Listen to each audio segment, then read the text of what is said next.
Merci à tous de toujours prendre le rendez-vous de l'économie sur SICA. Mesdames, Messieurs, tout de suite, voici le sommaire. Le Nasdaq et la Bourse régionale des valeurs mobilières ont signé un accord pour la fourniture d'une technologie de surveillance du marché de l'UEMOA. On en parle dans cette édition.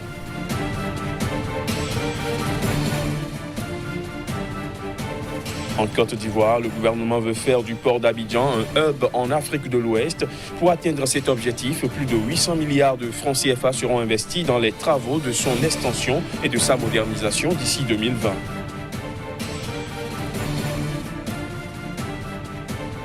Et puis au Nigeria, le volume des échanges commerciaux a enregistré en 2018 une hausse de 39,3% par rapport à 2017.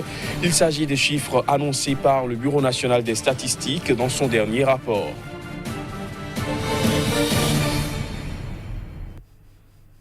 Voilà pour les titres, bienvenue à tous. Le Nasdaq et la Bourse régionale des valeurs mobilières BRVM ont signé un accord pour la fourniture d'une technologie de surveillance du marché de l'UEMOA.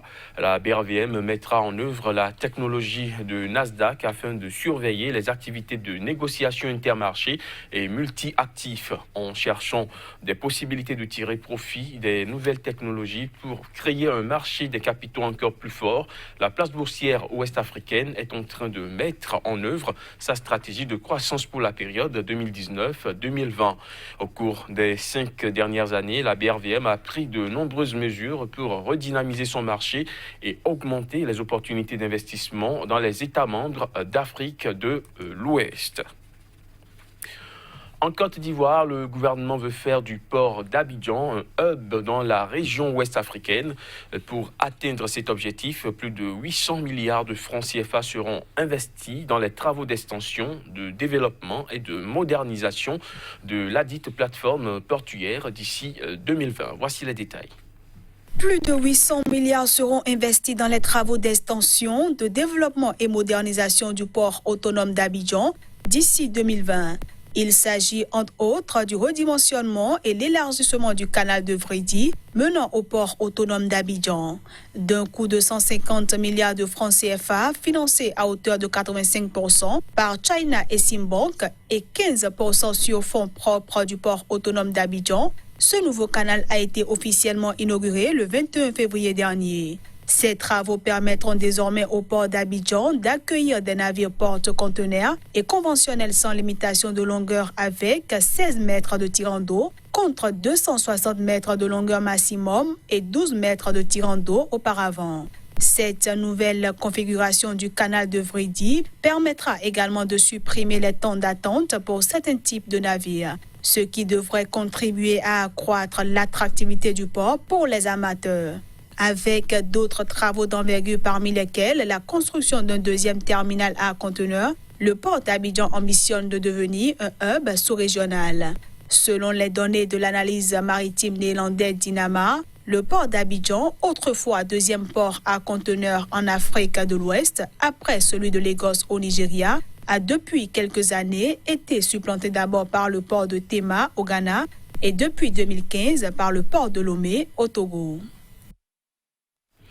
En bref, à Sao Tomé et Principe, 90% du budget de l'année 2019 sera financé par l'aide internationale. D'après le gouvernement, le montant total des dépenses de l'État sao-toméen pour l'année 2019 s'élève à 150 millions de dollars. Seulement 10% de ce montant devrait être couvert par les recettes de l'État.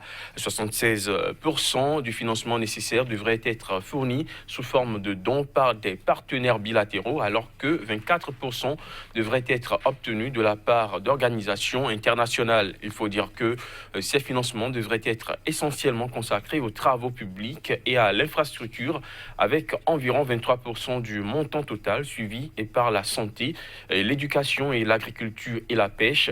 Le pays a annoncé un objectif de croissance d'au moins 5% pour l'année 2019. Au Nigeria, le volume des échanges commerciaux a enregistré en 2018 une hausse de 39,3% par rapport à 2017. Il s'agit là de chiffres annoncés par le Bureau national des statistiques dans son dernier rapport sur les échanges commerciaux du pays au quatrième trimestre 2018. Reportage. 39,3%, c'est le chiffre de croissance du volume des échanges commerciaux du Nigeria en 2018 par rapport à l'année 2017. Selon les statistiques, le Nigeria a échangé pour 89,1 milliards de dollars de biens avec ses partenaires internationaux à la fin de l'année 2018. Ce nouveau chiffre supérieur aux 64 milliards de dollars échangés en 2017 traduit une reprise des échanges commerciaux du pays depuis la chute observée en 2015. Selon le Bureau national des statistiques, le volume du commerce total de marchandises en 2018 a été le plus élevé enregistré depuis 2014. Les importations du pays ont grimpé de 37,6% en 2018, ce qui représente leur troisième hausse consécutive depuis 2016. Elles ont atteint 36 milliards de dollars en 2018 contre 26,4 milliards de dollars en 2017. Quant aux exportations, elles ont connu une croissance de 40,4% en 2018, soit leur deuxième hausse consécutive depuis 2017. Elles ont atteint en effet 52,7 milliards de dollars en 2018 contre 37,5 milliards de dollars l'année précédente. Il faut dire que cette reprise des échanges commerciaux est largement due au secteur pétrolier qui a représenté 84,18% des exportations du pays au quatrième trimestre de l'année 2018. Aujourd'hui, nous sommes le 8 mars de l'an 2019 et chaque 8 mars, les femmes sont à l'honneur. Et ce sera également le cas dans cette édition du Journal de l'économie.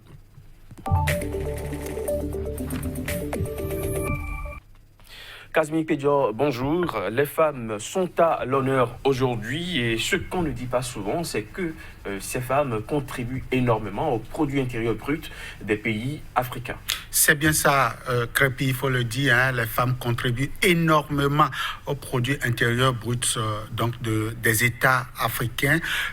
Selon donc les données statistiques de la Banque africaine de développement, environ 60% des femmes sont présentes. Enfin, le secteur productif regroupe environ 60% donc des femmes et donc elles représentent ici la majeure partie donc de la population active au niveau des trois secteurs d'activité.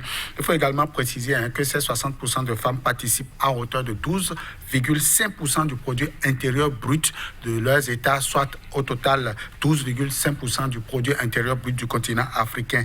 Il faut également dire qu'on les retrouve à hauteur de 29% au poste donc des managers seniors au niveau du continent.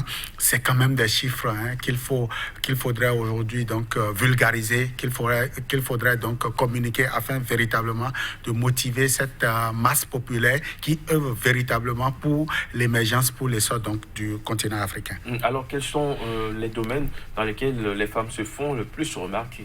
Alors il faut dire que selon donc le classement qui nous est parvenu pour le compte donc de l'année 2018 en ce qui concerne donc l'apport des femmes au produit intérieur brut sur le continent, une étude réalisée donc par African Report Jeune Afrique et African Senior Forum, on retrouve 9 donc domaines d'activité dans lesquels les femmes sont présentes. Il s'agit entre autres de l'agro-industrie et de l'agro-business, surtout ce secteur-là, ce sous-secteur du secteur primaire qui aujourd'hui regroupe la majeure partie des femmes. En dehors de cela, il faut dire que les femmes sont aussi présentes au niveau de l'assurance, donc du secteur tertiaire, du conglomérat, c'est-à-dire donc de ces genres d'organisations économiques sur le continent. On les retrouve aussi au niveau de la consommation, c'est-à-dire le sous-secteur donc des services, l'immobilier, la logistique, l'extraction minière, notamment au niveau du pétrole, la santé et les télécommunications sont donc les domaines dans lesquels on retrouve de plus en plus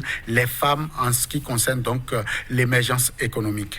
Et aujourd'hui, il y a une femme particulièrement qui attire l'attention, Anta Babacar Ngom, de nationalité sénégalaise, est la première du top 50 des dirigeantes les plus en vue du continent. Il s'agit d'un classement réalisé par African Report, Jeune Afrique et Africa CEO Forum. Comment a-t-elle pu atteindre les sommets? Alors, merci beaucoup. Il faut dire que cette jeune dame de 33 ans de nationalité donc sénégalaise affiche donc une très belle performance avec son entreprise de nature familiale. C'est un peu rare, vous l'avez dit tantôt, de retrouver déjà dans le top 50 une femme d'origine donc sénégalaise, donc de la zone francophone. C'est un peu rare. Par ces temps, très souvent, c'est le côté anglophone ou peut-être le Kenya qui occupe très souvent donc cette marge-là. C'est donc encourageant de retrouver donc cette Sénégalaise de 33 ans, disais-je, qui aujourd'hui a développé une industrie agroalimentaire et qui va à la conquête donc de la sous-région ouest africaine. Avec son entreprise dont nous taisons ici le nom, Anta Babaka Ngom a donc pu conquérir le marché au niveau donc de la sous-région, je le disais, et principalement dans des pays comme la Guinée équatoriale, comme le Congo et le Mali, où les produits donc agroalimentaires comme la volaille, mais aussi au niveau de l'immobilier, peuvent être retrouvés au niveau donc de ces pays-là. Aujourd'hui, la jeune entreprise, la jeune femme est en train de se battre véritablement pour installer donc son entreprise au niveau de la sous-région ouest africaine, notamment au niveau des pays comme la Côte d'Ivoire, comme le Nigeria, comme le Bénin, le Niger et bien d'autres encore. Il faut déjà apprécier donc à sa juste valeur la présence donc de cette dame à travers donc la réalisation de performances qui donc égale beaucoup d'entreprises au niveau du continent. En tout cas, c'est le meilleur qu'on puisse donc souhaiter pour la jeune féminine au niveau du continent, notamment au niveau de la région ouest africaine où quand même les femmes ne font que chaque jour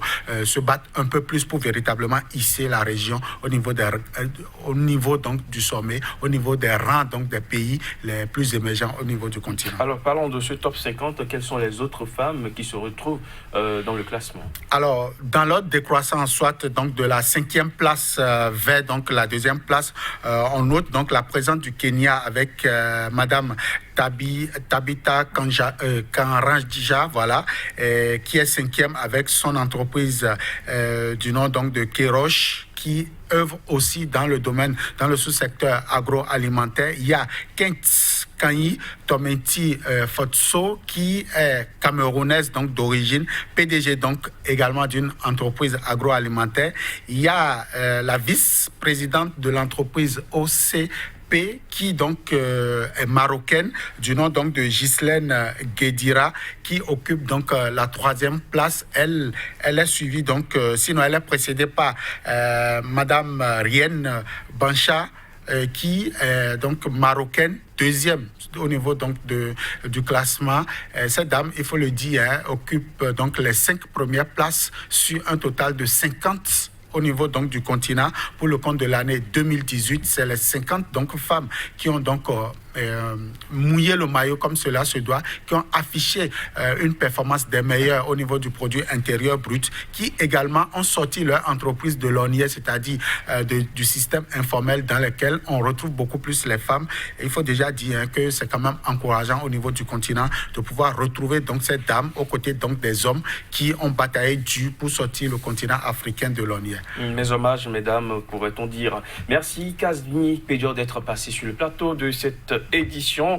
Je rappelle que vous êtes le directeur de publication du quotidien béninois d'information économique, Nouvelle Économie, qui paraît à Cotonou au Bénin. Mesdames, Messieurs, ce sera tout pour ce numéro du journal de l'économie que j'ai pris du plaisir à vous présenter. Restez avec nous, l'information revient sur Sika.